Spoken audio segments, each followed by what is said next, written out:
ยายพากับตาเลืองบอกว่าอยากไปหาหลานชายอยู่นครพนมนะคะเฮากับบรอสาเลยค่ะตามใจ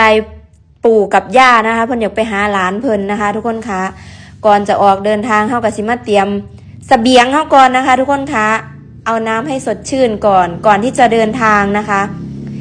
เฮาก็สิแวะมาซื้อน้ำเติมพลังกันก่อนเติมความหวานก่อนออกเดินทางนะคะ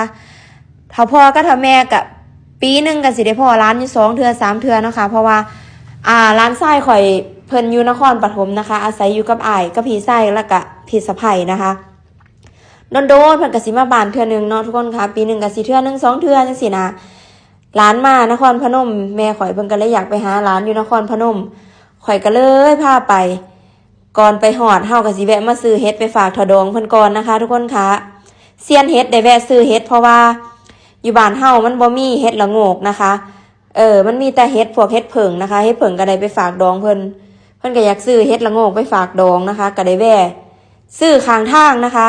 มาฮอดแล้วทอดองเพิ่นก็ต้อนรับเป็นอย่างดีเลยค่ะทุกคนค่ะกับข้าวกับน้ำบ่ให้ขาดบ่ให้เหลือเลยค่ะ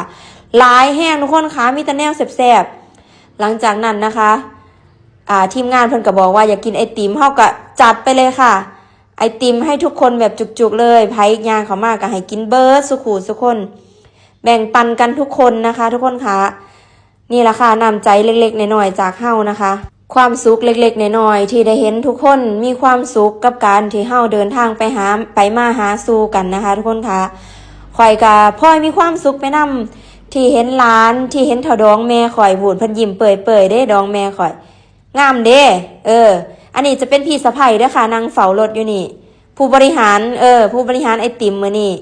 เฮาก็แจกเบิดสุขุสุคนนะคะอิ่มกันทั่วหน้าพูดอันนี้ดองแม่ข่อยเด้อค่ะยายเตี้ยนะคะ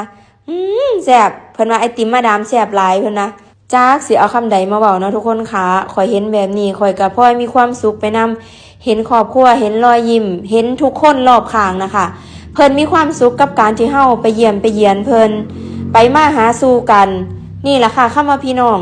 มันตัดกันบ่ขาดค่ะถึงเพิ่นเป็นแค่พี่สะใภ้เลือเป็นแค่ดองหวานกะฮักทุกคู่ทุกคนซ้ำกันเบิดทุกคนค่ะมือเฮามื่นตาอาปากได้เฮาหูจักแบ่งปันกับคนอื่นมือเฮาทุกข์ค่ะยามเฮาทุกข์คนอื่นเพิ่นจะเห็นใจเฮาหรือว่ากลับมาซอยเหลือเฮาเนาะค่ะทุกคนค่ะนี่ล่ะค่ะความสุขเล็กๆน้อยๆของครอบครัวของหวานนะคะแล้วก็ครอบครัวของพี่สะใภ้เบิ่งตีเพิ่นต้อนรับเป็นอย่างดีมาตู่มาโฮมกันทุกคนค่ะอบอุ่นมากๆเลยอันนี้พี่สะใภ้คนสวยของข่อยนะคะแล้วก็พ่อใหญ่เรื่องนะคะพ่อข่อยเองกินไอติ